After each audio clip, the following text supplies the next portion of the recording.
يعني الاقبال مش وحش وفي عمل حلو شغالين، بس غلو العلف هو اللي مزعلنا. بس الغلا يعني الطن العلف كنا بنجيبه ب 2600 في اخر ايام رمضان، بعد العيد جبناه ب 2800، كتير علينا قوي. ب 3800 كتير علينا.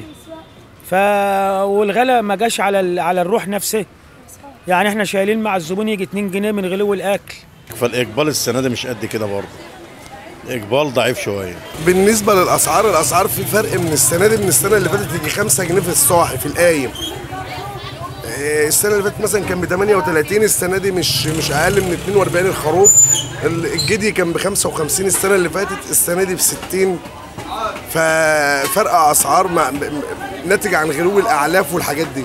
الاسعار غاليه عن السنه اللي فاتت.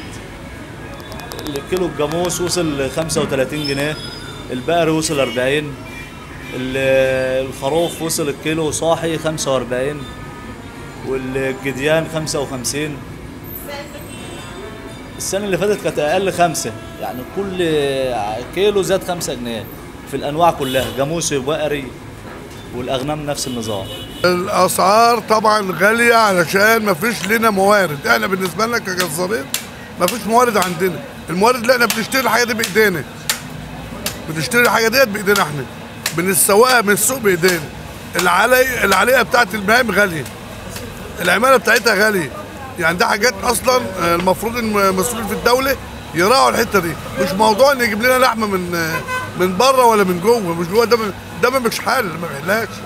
ما هو الدولار ده هو اللي بيسبب للغلا بتاع الحاجه دي.